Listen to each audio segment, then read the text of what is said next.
Holy cow. Well, welcome everybody to Discontinued Now What Livecast. We are very, very excited. This is something super duper new for us. And you know what? We're taking the chance. We're taking the chance because it's 2025 and we're excited about the new things.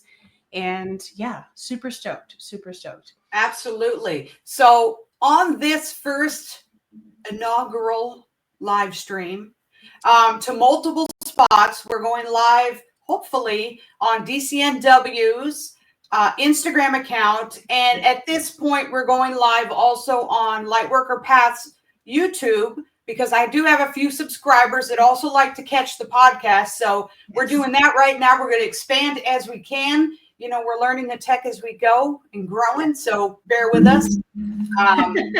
So let's check and see. Can you see if it's live on your Insta? Let's see. I don't believe that it is. Because it would say live, right? A little circle and it says live. Indeed, it should. And you hit the go live. Oh, hold on.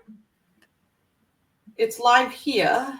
Okay, it's live on you. It's maybe now it should be live on me. I think there's a delay.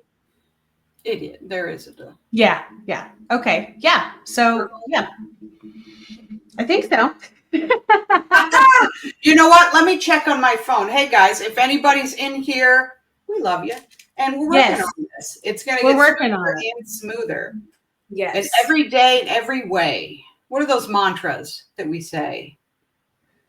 What are the mantras? I mean, we you know, the small steps. I know we don't like to say small. We don't like to say just, but you know, we're doing the steps, guys. We're doing the steps. We're learning the things. You know, we're making things happen, and you know, sometimes technology is here we are. Not so great, but hey, we're doing it. It's working. There's us. That is the DCNW. Yes, there you are. Okay. Okay, awesome. Sweet. Rocking and rolling. Oh, perfect. Awesome. Oh, yay. Okay, cool. Thank you so much. And I have to say a huge thank you to the lovely Jamie Wareham. Oh my goodness. She knows the things and the Steph, you got to press the button. Steph, you got to copy and paste. Steph, you got to hit the go live button. Oh yeah. The go live button. Go live. But I tell you what, doing it. I'm excited. I am going to share the YouTube out to the socials right now just to make sure it's seen. Let me see here. I'm going to have to mute it, of course, because there'll be double time. Yeah. Oh, there I am. All right, let's get this out here and let everybody know. We're going to have some systems in place going forward where we're announcing. Definitely are. This is a real, true live. You know, we're out here and we wanted to make sure. Well, Jamie wanted to make sure, you know, because I'm like, no, we'll just do it on Instagram. She's like, oh no, girl. No, we gotta do it and you know, share it to the world and all the things. And I was like, okay, you know how to do all that. I do not. So, ladies and gentlemen, if you are looking for somebody to help you with all these things, Jamie Wareham is the gal. I would absolutely love that. Yes. I mean, I tell you,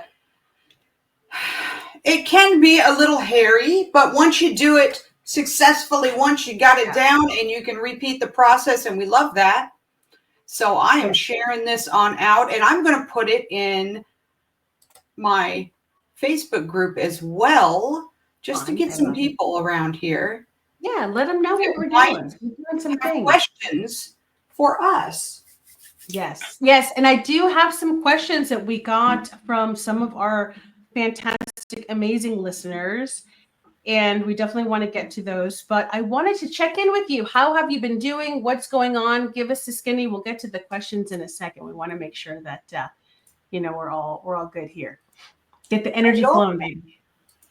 How have I been doing? Yeah. I have been doing great. I've been excited about this live stream. It's been in the works for a minute now. So yeah, and last night was the new moon in Scorpio, I believe. Yes. And so that's an action. Scorpio or Aquarius? Aquarius. Was it Aquarius? It was one of the action takers.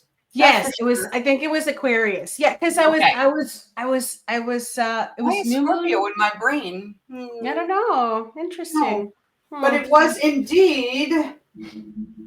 Yes, but either way, it's an action taker one. And like in business, they say action takers are money makers, but I like to say action takers are progress makers. Oh, I like that. Yes, because it's a little about the money, of course, obviously, but also about our personal progress as we go through everything in life, from grief to, just our wellness journey, our, educational growth. Sometimes we want to learn new things, or perhaps, how this entire podcast got started. DCNW, guys, is discontinued. Now what? Do you want to tell any of the new folks on here? No, for sure. Yeah. Kind of do a little reintroduction, if you will. Let's do it.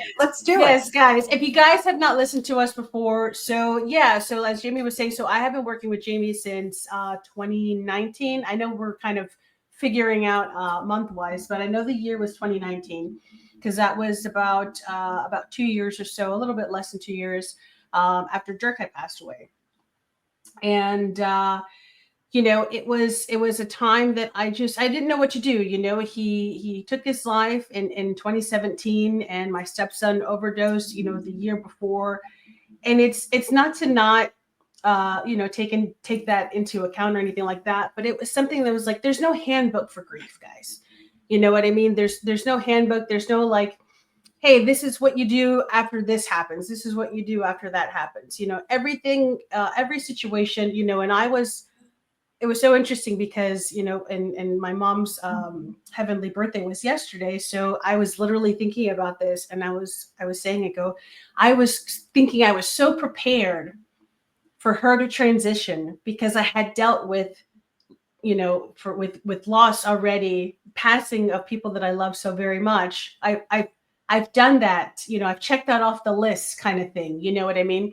Or so we think. It is just, so we think. You're like, oh, I've done that. I know what to do, because I am a lady who likes, structure and everything to go in certain ways. And if this, then this, that is been my personality since I was a very young girl. And it doesn't work that way. And for me, it was very, very difficult. And I was like, okay, now, like, what do I do now? Now what? And my sister came up with that name. She's like, how about, DC'd or something like that. And I said, DC'd. She's like, yeah, because DC'd is discontinued. We come from a medical background, or I was doing medical device sales. She's in medicine, our whole families are kind of some which way in medicine. She's like, when they discontinue a drug, it's DC'd.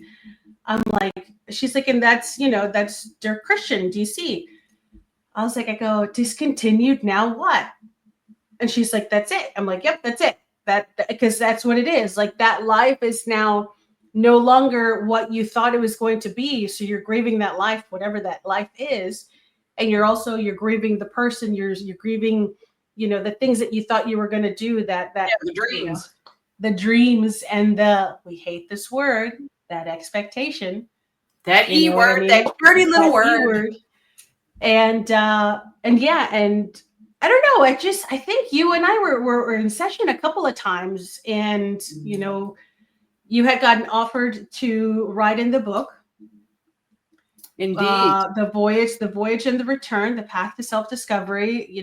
Jamie was invited to write into the book. And then Jamie invited me, and I was just like, I don't know if I'm ready. And I think the deadline had passed or something like this. And I'm like, it can still happen. You can still do it. Trust me. I got you an in. This is going to be good. Yeah. Because it's scary for the both of us, but at least we can ride this road together. For sure. And that was before the podcast or anything. Way before. Yeah. It was definitely way before. I had been listening to podcasts for so long, and I was just like, maybe there's an opportunity, or maybe there's something that we can do, or I don't know, because that was the whole thing for myself. At least I was listening to all the podcasts about, widows and grief and losing, somebody in your life and stuff. And I know I always try to change the words, but for this kind of explanation, I was just like, okay, well, what, I don't want to listen to this. Like, this is kind of making me sad. Like, this is really, I understand it's heavy stuff. We're going through it. You know what I mean? We're going through the sadness, the anger, the resentment, the happiness of, like, what am I doing now? Like, am I allowed to be happy? Am I allowed to date? It's like these crazy thoughts that come into our heads as somebody who has, lost a partner, that about a lot of people don't talk about, you know what I mean? And that are sometimes a little afraid to talk about, and myself included, and I was like, I go, we got to have something that, there's, women that are, my age, younger, older, whatever, that are going through these, moments in life, that we don't have a platform, we don't have access to discussing this, because it's taboo. It's like, oh, you're young enough, you'll get married again. And I'm like, are you kidding me? Like, give me a minute, dude. Like, so I wanted to, do something with it and help the people, even if that people is just me. That's the thing. These things, the most, I think, my perspective, important things we can do in life are things that help us grow as well. A lot of focus is put on making money, making cash. I'm going to do something that makes a lot of money. You may hate it. I think it's an old way of thinking as well. Yeah. But if you are tuning in now, or you have been tuned in into finding your soul's purpose, what feeds your soul, which makes you want to wake up every day feeling refreshed, these are the focus points there. And when it's one of the most important things you can do is to heal yourself in whatever passion and pursuit that you're doing. Even if it's painting can be so healing. It doesn't have to be a podcast, guys. You can do anything like that. Yeah, definitely. And that was one of the questions that we got, how do I find my life's purpose? And I think even for myself, even until this day, that word, that purpose, sometimes it feels like such a big word, such an expanding word. I'm like, I go, what is that one thing that I need to do? I grew up of, you go to school, you become a doctor, you go to school, you become a lawyer, you go to school, and you do X. You do that one thing. You don't do, 50 million things like I'm doing now. You know what I mean? There's line. Yeah. That's you follow this, and this is guaranteed the pot of gold at the end, and all will be well. And that is not the way the world works these days. There's all these things attacking that path. For sure. And I think that was, for me, even still, sometimes I talk to you about it, offline. I'm just like, I don't know. Should I do this? Should I do that? And yes, I should myself sometimes. I don't like it, but so it's so messy. It's so messy, but it's real life. Like it is real talk, and I think, when people ask like, how do I find that? I think it's important to kind of reflect, like, what really truly makes you happy. What is it that you're, passionate about? What is it that what is your story?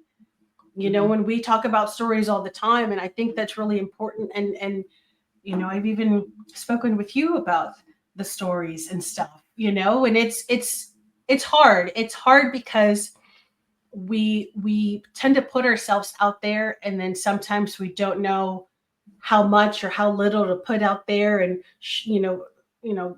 would it be the best idea for me to discuss this? Would it not be the best idea to discuss this?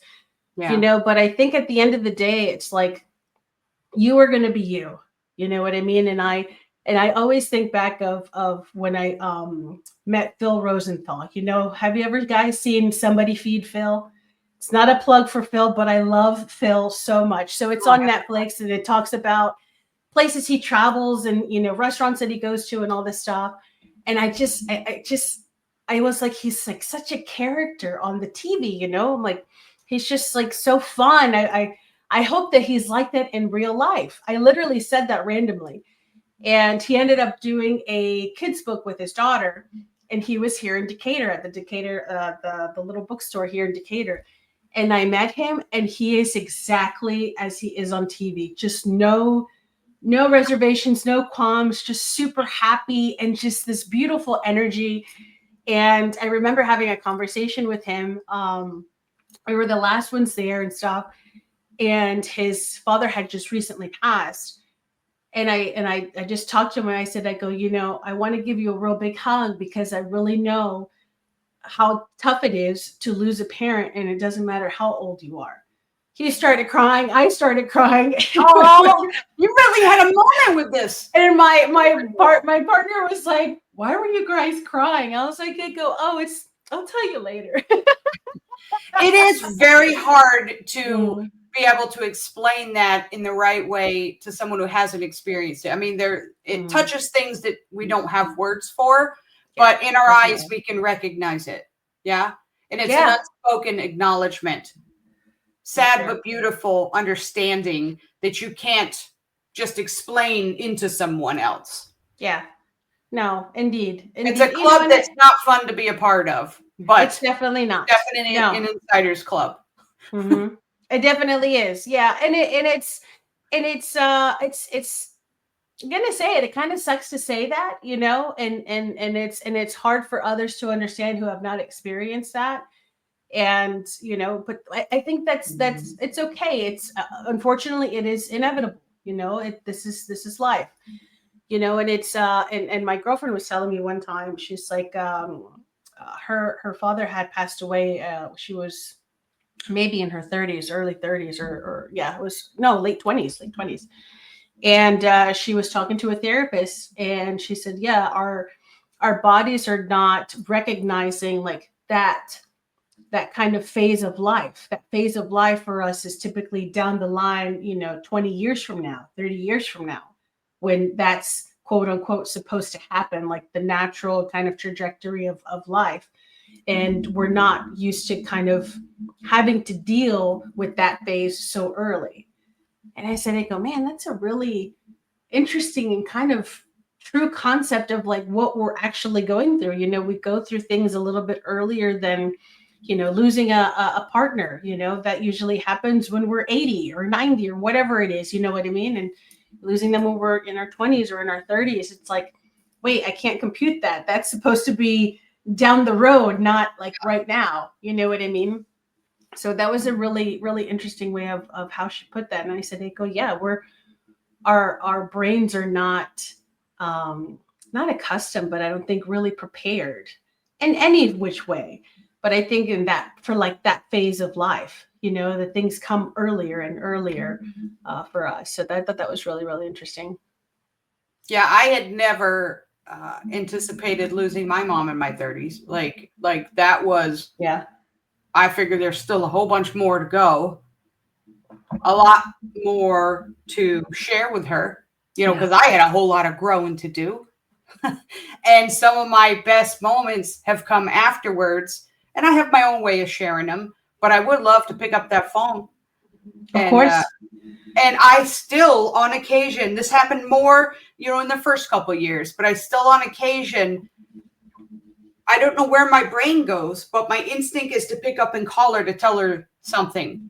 And it's a real moment, because I have to reel it back and go, wait, where am I? What? She's not here. Like, why? And then I go all in my head, and I'm like, well, why did I go there? Like, how did that? I know she's not here, but it comes from a place that I can't explain right now. Honestly, I haven't quite figured it out. I just know I've experienced it a couple times, and logically, I know she's been gone since 2011. But it'll still catch me, and that's where my heart wants to go, because I'm excited and proud of something I did. Yeah, definitely. Yeah. And that's normal. You know what I mean? And a lot of people don't, sometimes don't understand that. And I'm just like, well, this is, I want to call this one. I want to call this person. I want to call whoever, whatever. But it's because it's that I don't know, I'm not a physician, I'm not a doctor, I'm not a therapist or anything like that. But I feel in my experience, I think it's just because it's that just deep connection that you have with somebody, whether it's familial, whether it's, romantic or whatever that is. It's like that deep connection that you will always have with that person. I think that's really, really important for us to kind of also take into account, because I know, for me, I've had experiences when I would have, pretty serious relationships and stuff like that after Dirk, and questions would come up like, sometimes I feel that I'm always going to be compared to them. I'm always going to be compared to him, or I'm not going to meet that standard that you have, that you had with Dirk, that, that I can't fill that void for you. And for me, it kind of like hits a couple of different ways. I'm like, well, I'm not asking you to fill that void. That's more on you than me. But I'm like, honestly, and I had this conversation with my partner now. I said, I go, this is always going to be a situation. I was like, whether you date somebody that's lost a partner or not, whether it's me or somebody else, this is always going to be a thought in your head, because it would be a thought in my head. You know what I mean? I'm never going to compare to, their loved one that passed away, their partner or whatever. You know what I mean? So I get where you're coming from. I was like, but you have to also understand, like, that was a huge part of my life. And it was something that really shook my core. Yeah. And I talk about it in a podcast, for God's sake, Another side note to that is, you are attracted to that person for who they are, not in comparison. There was something unique about this, I'll say new person, just to get it clarified, with new versus person not here. So, let that shine. Like if it's me, you know what I mean? They were attracted to a quality that I had. So I don't want to dim that and be the mirror of the other person and try to fill that exactly, because no. Yeah. I don't know what else to say, but no, don't do that. Let your light shine. Perhaps there are ways that the partner mentions they were supported before, just in casual conversation. You might put that in a little note back in the back of your head and say, okay, she value, whoever value this sort of love language or this sort of thing. So you note that, because they're sharing something like that, but you can't mold into you could never do it anyway. So no, never. The light that attracted them to you in the first place. So that's just a whole nother side angle of this that came through. No, and I know, and I love that. I love that you say that, because I think, even sometimes when I'm in situations and I've had, past experiences and stuff with relationships, and that's a great point, because I think in me, like person who has lost a partner, saying this to, potential new partner or somebody that I'm seeing or whatnot, or whatever you're seeing, I think saying that is exactly what you said, is voicing that I value this, I like this. But I think it also takes a certain person to, or maybe a strong person, I don't know what the word is, but a stronger person to kind of read between the lines, because I say things and I try to kind of weave in the meaning without like bluntly saying, okay, this is what I need, this is what I want, this is what it is. That I just sometimes, I don't know if it's a fear thing, I don't know if it's a kind of getting jumbled in the words thing, who knows? And maybe it's do I really want that? Am I ready for the answer? Like, who knows what it is. But I think that's a really important thing for us to kind of recognize too. I really like that you said that, because I never really looked at it that way. These are the reason why I'm saying certain things is because this is what I value, and this is what maybe I'm used to. Can I say that? You can say used to, but that's not necessarily a good thing. We can be used to stubbing our toe. We don't like it. We don't want to continue it. We don't want you to put the furniture in the middle of the room. Got it. Got it. So choose your words, guys. Choose your words. I I'm here to insert the humor in the podcast. I'm like, can I say that? I mean, you can. I can. I just recommend it. But yes, you know, in ways that, you know, it really felt good when I was supported in this way or something like that, and tie it to the feeling as opposed to the person so that they don't get a little in their head. It's Got best. it. Yeah. Yeah. Because dating's hard in general. Like dating's hard in general, whether you were married before or, you know, your partner's gone or whatever the case may be. Like dating sucks. Like it's tough. It's tough. So I love that you're saying, you know, kind of how you say things or how you express things is really important, because I think that's also one of my things to learn. Yeah, Things we're always growing in that way. Yeah, I'm definitely not perfect. I have learned the trick of connecting it to my emotion as opposed to another human. Same with manifesting, connecting it to the kind of feeling I want to have, regardless of who it is or what the object is. This is what I want to embody. So we can use that for everything. Just saying. You have been saying that to me for I can't tell you how long, guys. She has been saying it's when you're manifesting, it's the feeling, it's the feeling, it's the feeling, it's the feeling. I mean, I don't know how many more times she could say feeling when manifesting in the same sentence. But for me, that literally, Jamie, I'm not even joking to you, that just clicked right now. Yay! Just we have a winner. It just clicked. Yeah. It can be used in so many different ways, and it depersonalizes and saves, you know, when you're working in a relationship sort of thing, it helps them the other person not create resentment towards the past person. You know what I'm saying? Because you keep hearing, well, I'm not them, or I'm not, you know what I mean? That's not fair. Just little shifts in how you present it. You can get the same, but it's just taking the time to not create something in their brain that's going to cause resentment and stuff like that, but instead gets them inspired to connect and say, oh yeah, I have an idea how I can do that next week, and I'm going to, you know, surprise them with this, or I'm going to start doing that now. And it's writing this down. Making a safe what? I'm writing things down. All right.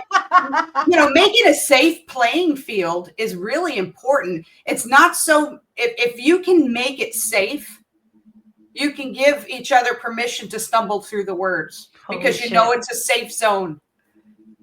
Yeah. Yeah. You make a pact, a pinky swear, and say, okay, we're both not perfect, but we're going to promise in this discussion for the next half an hour, we're not going to take it personal. And if something bothers, we're going to see that and rephrase it and just practice. But knowing that you're outside of the 30 minutes, you're not going to take it and hang it over their head for the next 3 days, because that's not a safe space. Right. Yeah. So, and it takes some strength, right? And some confidence to say, okay, I promise I'm going to do that. I'm going to do that. And if something goes, you say, ha, I promise I wasn't going to do that. Inside your head, you know? So yeah. No, and I like that, because it's that safety is when we are able to express without that heightened emotion or that anger or that, you know, sadness or whatever that emotion is that's there, that's just kind of bubbling up inside. When we feel safe, when we're calm, you know, like we always say, when we're a little calmer, we'll make the decisions a little better. Like the better decision is made when we're calm, when we're coming out of love, when we're coming from love, you know, and not out of a heightened state of anxiety or fear or sadness or anything like that. Not a reactive state. Not a reactive state. Yes. Yes. So I think safety with me is the big word. Safety and freedom are really kind of big words for me. I've noticed that. So I've been working on how to kind of like feel not only safe in my own skin, but safe in what I'm doing and how I'm speaking. And I think, you know, when it comes to also relationships, how we speak to others, is key, you know, it's Yeah. key. So they don't have that resentment and they Mhm. don't have that. Because that's kind of not like your they end need goal, work. is not to hurt Mhm. them. It's to make the Yeah. progress and to For move sure. forward. So once we get out of our ego mind of wanting to be right or wanting them to acknowledge how much they hurt us or some sort of ego-driven feeling, which is human. It takes a minute to work out of that stuff, especially if we had traumas or bad experiences, little t, Yeah. big T. It takes a minute and it takes some maturity. And really having and honestly having that goal being a connected resolution. If that isn't the goal, you're not there yet. You got to work on some internal stuff.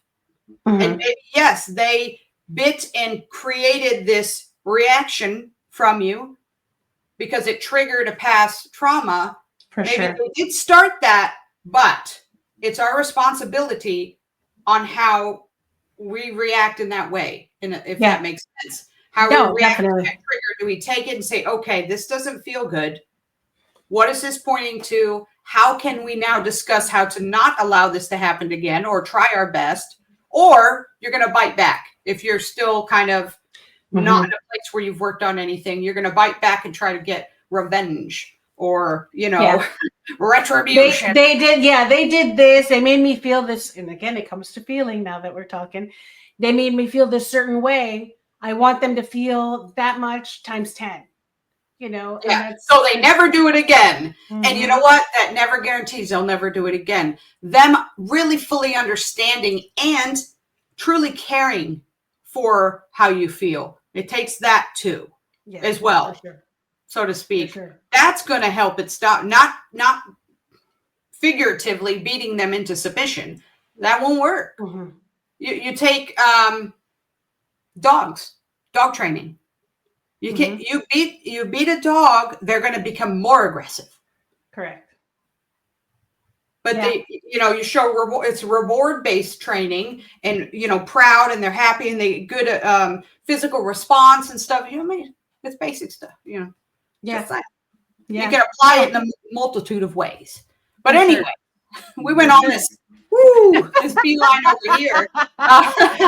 No, but I mean that's that's just how things go with us. We just kind of go, It is. If you've we listened to just the go with podcast, the flow. we just kind of roll with it and end up with some very interesting things that come about. Yes, Lines and for stuff. sure, for sure.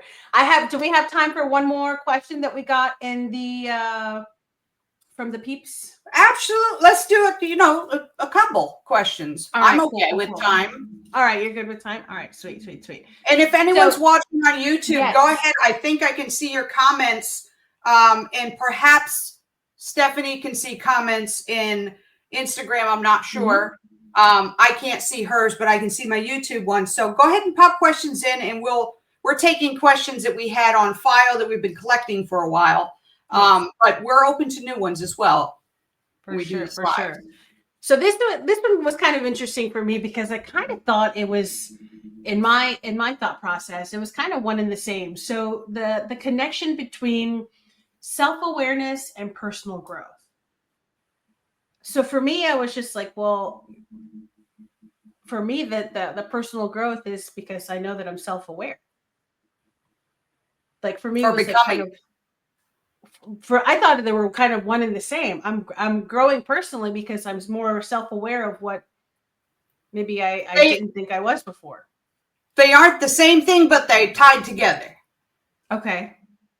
So in my perspective. All right. Give us a skinny. Give us a play. Because they're two different. Well, one's a piece of the other, I think. Okay. So on my personal growth journey, one of the main things I would hit first is becoming self-aware. How am I treating myself? How am I treating other people? Am I putting the blame game to avoid dealing with my stuff? So that's a self-awareness is part of the personal growth. But personal growth can also be learning a new trade or, taking yoga or something like that. So it's a little larger in my perspective. But kind of like that umbrella situation. Yeah, like personal growth is this journey, and self-awareness is an important piece you start with, or one of the first things hopefully you start with. You may start yoga first and then end up with personal awareness saying, oh, I should, I like yoga, or I can't stand yoga. Or that. Yeah. But it's, in self-awareness is taking responsibility of how you both give and receive. Okay. Verbally, emotionally, psychologically, physically, perhaps. Yeah. Does that make sense? Yeah. A little bit. A little better than what I thought I was thinking. Yeah, because it's a piece on your personal growth journey, but there can be other pieces too. But hopefully it's one of the first pieces because it opens up all these other doors. You can't really have a lot of personal growth without accountability. No. Is that what the word was? Self-awareness. Self-awareness. Yeah. Because part of that process is really understanding how you affect the world, how the world affects you, how you present yourself. Again, awareness of how you talk to yourself. One of the big things when we started was changing our language with ourselves. But we didn't think about it. We weren't aware most of our life. We just said, oh, I'm such an idiot, stupid thing I did, blah, blah, blah. But the awareness opened up. It's like they just opened the curtain and you're like, oh, why am I talking to myself like that? Mm-hmm. Hey, Colby joined us. Hello. Hey, Colby. Literally. Hello. I love it. Got to have him on as well someday here. Yes, we got to get him on for sure. My brother. About it. And I had a question. So I think, a lot of people always kind of, think about like self-love and acceptance and stuff like this. So kind of for me, like, I don't know if it's lack of self-love or if it's, figuring out how to cultivate that or not cultivate that or what is it that I'm kind of doing that it's maybe not working or something like that. But in terms of like cultivating self-love, like how do you do it for yourself? Oh, is it the way that you speak? Yeah. Is it the way that you speak to yourself? Is it the way that you do things for yourself or kind of don't do things with other people? Like what is, like, I know you were saying it's evolved, I'm sure, right? Yeah.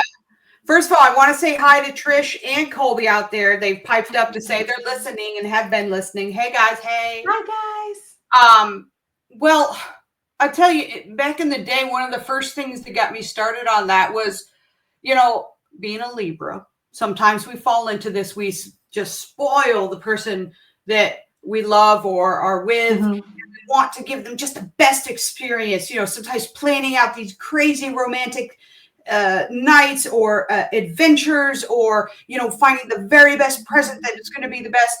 And I had an awareness of like, well, hey now, what about me? Yeah. And it was that I feel like, if I remember, because it's been a journey, that was one of the first things I noticed. And I had a moment. I wasn't so happy about it. I got a little fussy about it. But once I got my fussy out, I started saying, okay, well, what is this talking about? It's talking about self-worth. So I went on this journey of worthiness. And through that, I learned how to take care of myself a little better. And I'm still growing in that respect. I still have to catch myself. Yeah. I think it was one of my karmic lessons. It was such a big one. But you look at me, 20 years ago and now, different animal. I gave 110% to the other person. Yeah. Whether it's family, romantic, whatever. And I left nothing for myself, hoping, and I say that very sadly, hoping that I would get a smidgen back. So by feeling and having the curtain pulled on the emptiness there, I said, okay, I got to fill my cup. I got to learn how to fill my cup. I got to work out some of this stuff, and go on my worthiness journey and reclaim my power. So that I started treating myself to little happies and things. I go buy myself the nice chocolate. I know. You I know, like and chocolate. it's curious for me because you're Expensive stuff. saying this, right? You're saying all these things. And I think for me, it's finally now at 42. This last year in 24, I was just like, I go, what am I doing? I was filling and giving and giving and giving. And for me, not giving with expectation, I think giving because that's my nature. That's how I was raised. Like that was the way that we did things. We have to have the extra snacks for the guests. You know what I mean? Like that was instilled in my brain. We got to make sure the people are when they're here, they don't leave hungry. That was always the process for me. And I'm just like, I do a lot for others, and I'm not doing enough for myself. And that's the key. Extra snacks is fine as long as your tank is full and you're feeling good. But if in some way you're feeling empty, you got to take a look at that. Mm-hmm. Yeah, that was and definitely I think if something. we're honest with ourselves, there's a lot more of us out there that if we're perhaps a little afraid to look inside and find out if there's an empty or not, because you're afraid of the darkness it might bring up. But let me tell you, it doesn't have to stay dark. Let it just be illuminated and data. That's my favorite thing. Hey, Jess. Jess is in here. Hey. Jess is from Mystic as well. But so let it be illuminated data. I like to take the emotion away from it. It has worked for me. Maybe it doesn't work for everyone, but that's my trick to not fall so deep. And I do have throughout the year, I'll have some quiet moments, lower moments. I'm not going to call them dark anymore because I have enough tools in my tool belt to prevent that. In dark, I hate to use the word or overuse the word depression or thing, but I see little darker moments, little that sort of thing. Not as illuminated. Yeah. So I take the time and say, okay, this is data. What can I do with it when I feel better? Maybe I have a good night's sleep, eat a bunch of chocolates, have a good night's sleep, wake up tomorrow. How can I do this? It's okay to spoil yourself a little bit when you're in the low, just for a day, but just don't stay there. See the data, work on the things that got you there. Perhaps journal them down and say, okay, you don't know where to go from this. Okay, start 3 days ago. Okay. Yeah. This happened. Oh, this happened. And it really kind of made me feel a certain way. Then these two things happened and really sunk the ship. But in there is data on things that you can personally and emotionally work on to going forward, not fall there anymore. Instead of just saying, this is how I am. This is a situation I have to live with forever. And I really like that you say that because it's you might get there, but not staying there for days at a time, weeks at a time, months at a time.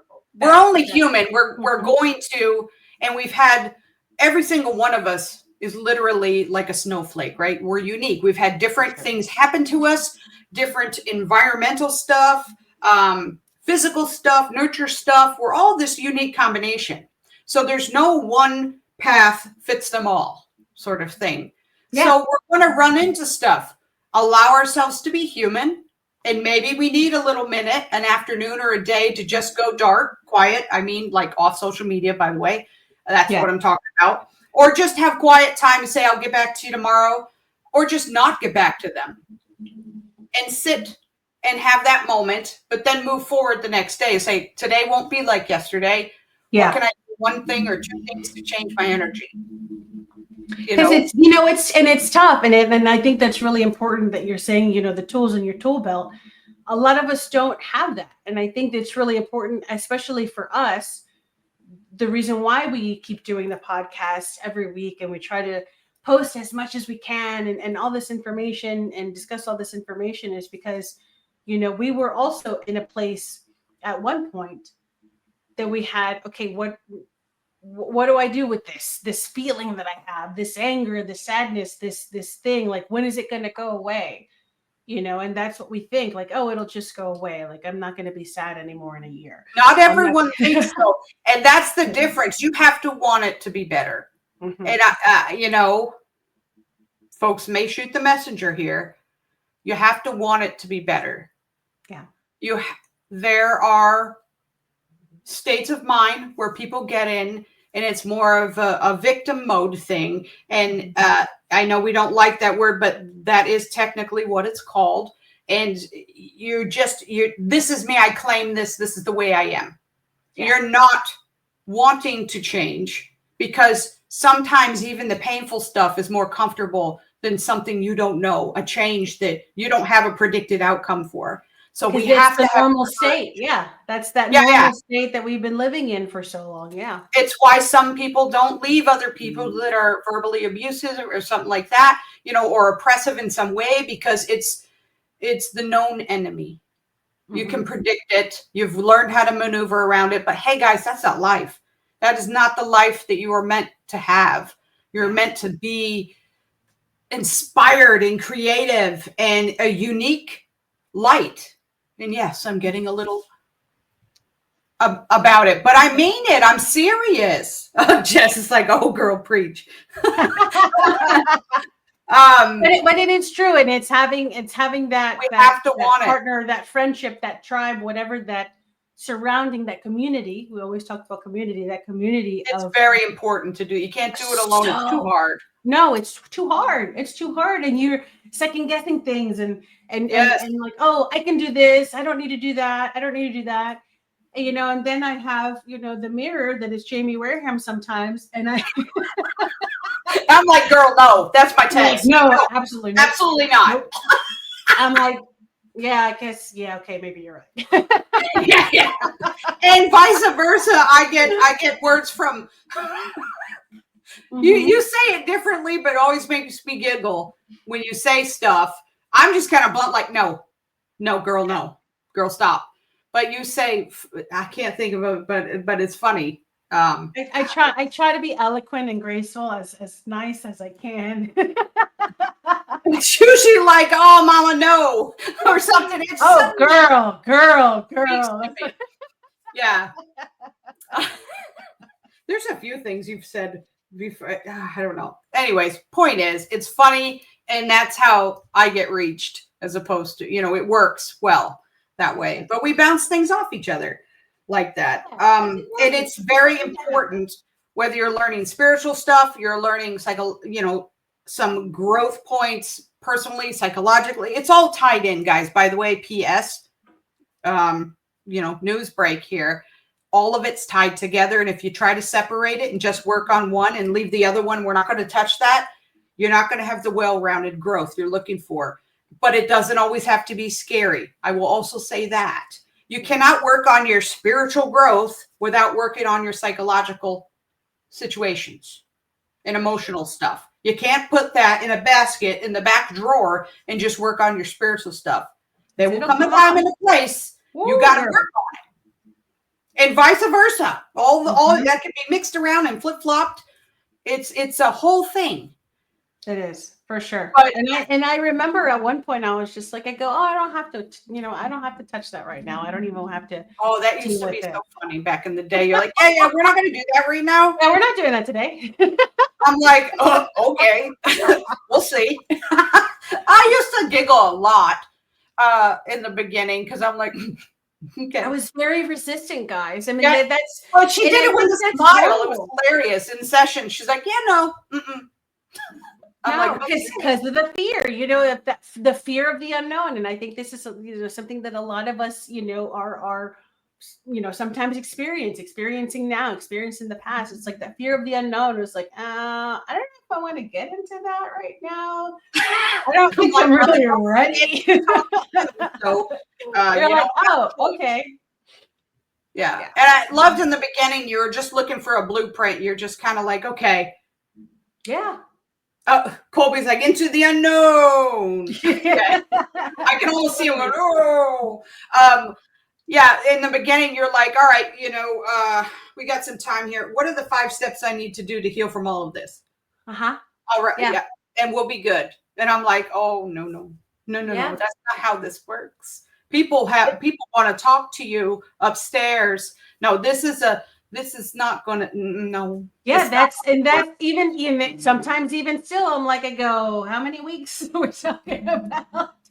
I know. And I'm like, Silence fills the room, I text. Yeah. It just, it's because again, guys, used to a certain way of the, this for this for this, the path is this way, the path is that way, the path is that way, and it's not like that. And then I think coming into, an age where you're realizing, okay, it doesn't have to be just this or just that. It's everything and a bag of chips and all of it together mixed in with a whole bunch of stuff And some sprinkles.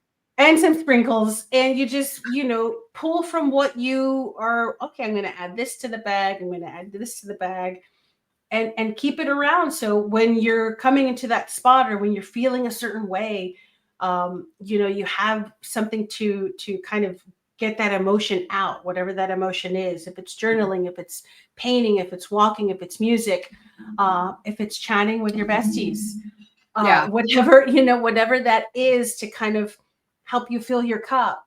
And it's unfortunately, there is no list that you can look on Google and just follow the list. This is an experiential journey. Mm-hmm. What's in your tool belt, or Stephanie or someone else may give you a bunch of things to try.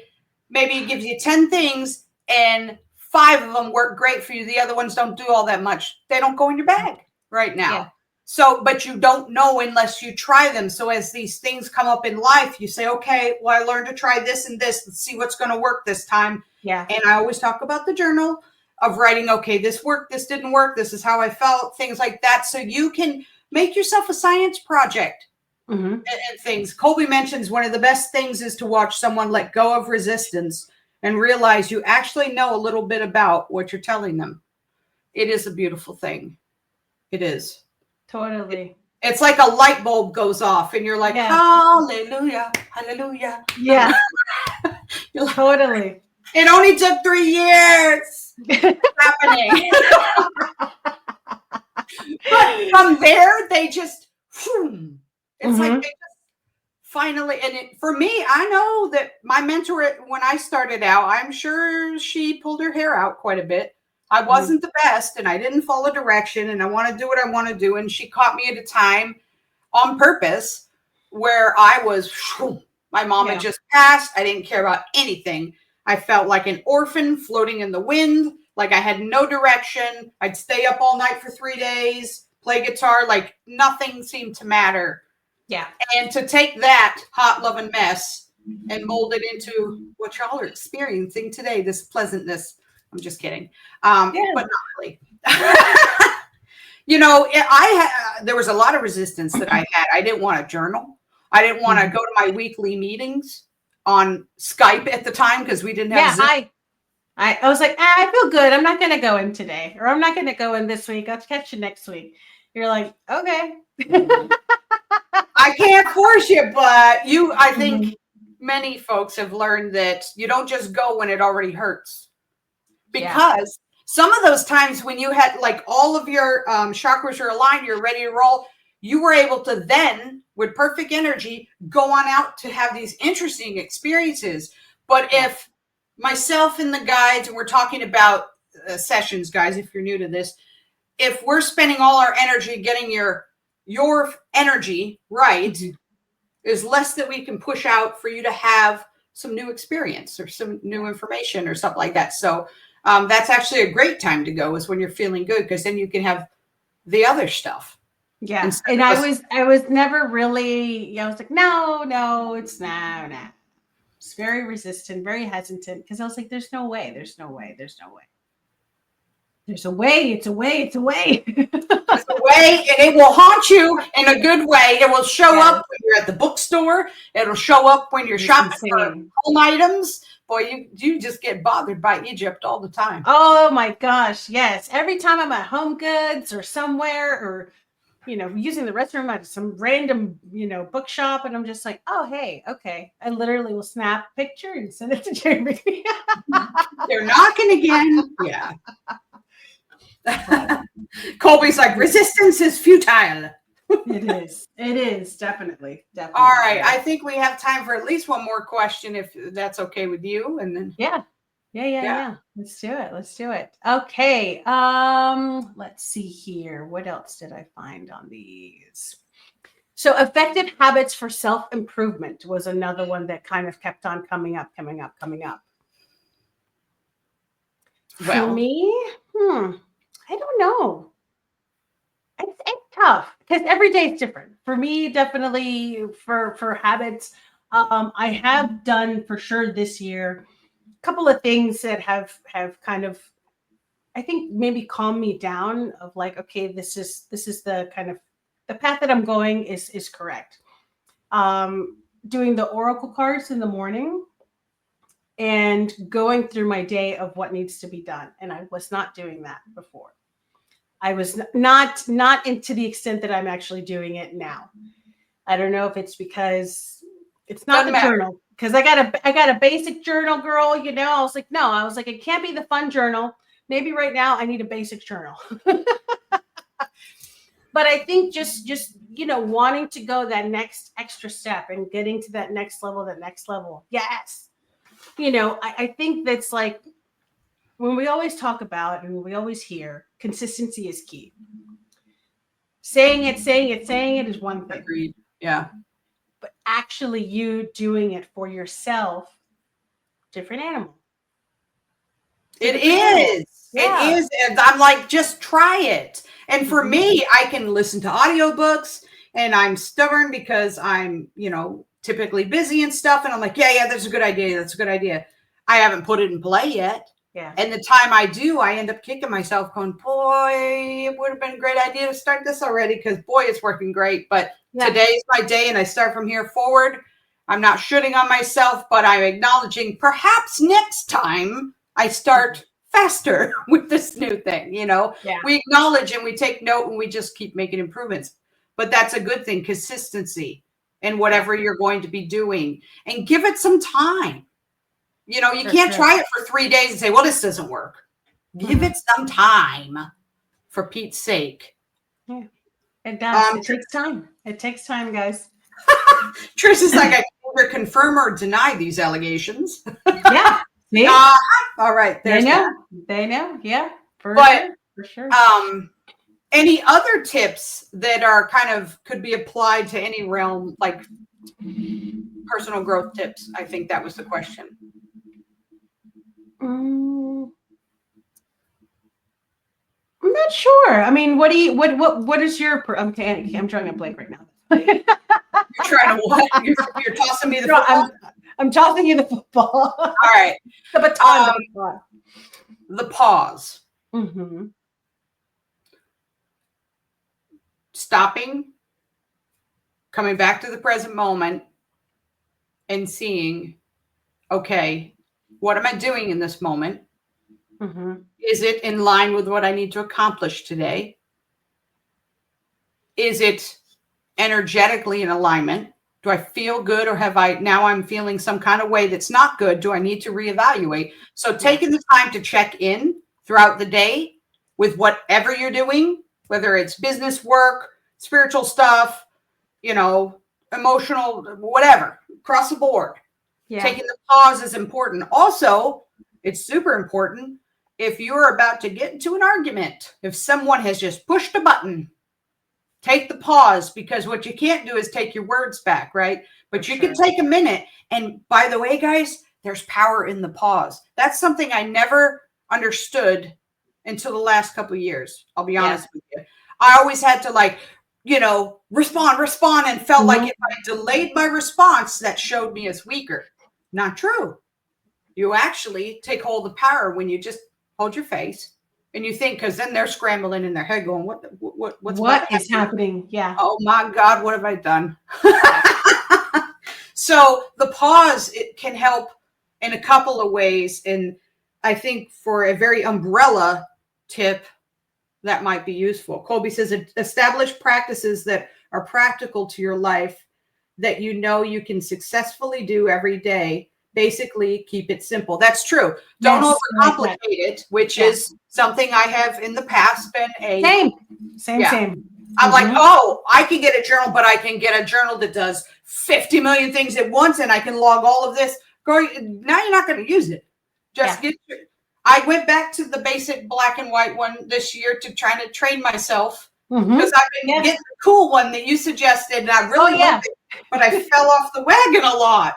Same, and I believe that's why I did the same. I literally did the same thing, and that's why I was mentioning that I got a basic black and white journal, no zhuzh, no nothing, just basic. But it's for creating the habit and keeping that consistent. And then having that become the habit, and then I can zhuzh it up. You can always zhuzh it up. Zhuzh it up. Get some stickers and sticky things and amazingness. But as Colby mentioned, it is so important to be able to make it doable. Yeah, it doesn't have to be with the next. Go ahead. That you actually practice. Remember that word? Always. Because it's an experiential journey, people. We can't just read it in a book and say, well, now I know all about this. And I'm a master at this. There are folks that have taken, my Reiki level classes, and they get to 2 and perhaps some at 3, but they don't put it in practice. So in theory, you are, a practitioner, and in theory, you're a Reiki master, knowledge base, and the access is open, but you have not worked it. So there's all these things in between that really make you more of a practitioner. These experiential things that you can log as part of your medicine, so to speak.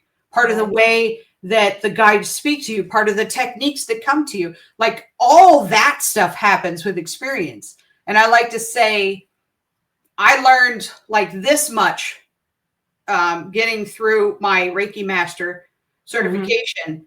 And then the rest was working with clients, working with people.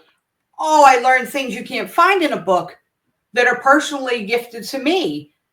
That just starts your journey. So experiential, pulling it back. Colby's like, preach. I love it. No, and it's true, because you're as you're practicing these things and as you're doing these things, you recognize, okay, this is going to work for me. This isn't going to work for me. Doing this kind of practice works well, or this makes me super exhausted. What is it that I need to work on that can make me not feel this way every time I do this type of way, or whatever the case may be. And it's A-okay if your process does not work for me.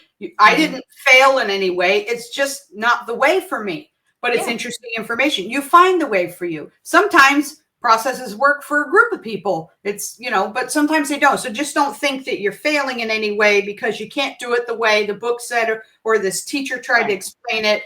Find something comparable that works for you and build on it. Like I always say, everything that that others are teaching us is a guide, and it's up to us. It's to get your brain working. It's for us to kind of accept whatever piece of that information that we're going to take to move forward. Yeah, I will say there's a little bit in there for certain topics and stuff. There's foundational stuff that I don't budge on. But outside of that,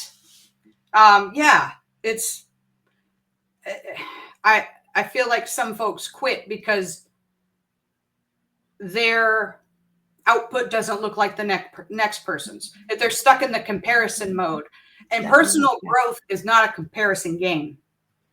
No. Tweet that. It is. I love it. Tweet it. Yeah. I used to watch Super Soul Sunday all the time, and so Oprah would be like, tweet that. You know, when it was a good line that somebody said. Yeah, it's not even Twitter anymore, but I digress. And on that note, thank you guys for tuning in. This was our first live, and tune in for more goodies. We'll work on the promoting and all that jazz. But thank you guys for joining us. Whoever joined, Colby, Jess, who else is on? Trish. Well, those are the ones that piped up on my end. And I will ask you to either subscribe to the Lightworker Path YouTube or DCNW's Instagram, YouTube, all of that. And you'll get notifications when we go live again. Most of the time we do pre-recorded podcasts and release them on Spotify, Apple Music, We're all the platforms. Yep, we are everywhere. iHeartRadio, Apple, Spotify, Audible. Yeah, there's the RSS feed is out there, baby. Maybe Amazon Music. Yep. Yep, we're there too. Mm-hmm. Thank you. Jess says great conversation. Trish says the live was fun. Thank you. Colby says bye. Which is good from Colby. But yeah, follow us those places. So we have 3 years worth of podcasts on Spotify. So you can go back to the beginning and kind of see us when we were just new at this. And I know my voice was a little shaky, and sometimes I go back and listen and go, oh boy, I've grown. Same. But you know what? We can appreciate that and say, wow, I've grown, instead of, cringe situation. Yeah. And that's all life is, baby. It is growing. That's it. Every day we grow little by little, step by step, 1% more, whatever, whoever you follow. Community. Get some people around you, follow some people, listen to the podcast. I don't know. Join some of the groups that are positive and make you feel good and you feel included, because you can't do it alone. Nope. All right. Sure. I've said all I want to say. Subscribe. We'll see you next time. Thank you for joining. All right, guys. Take care. Later. Bye.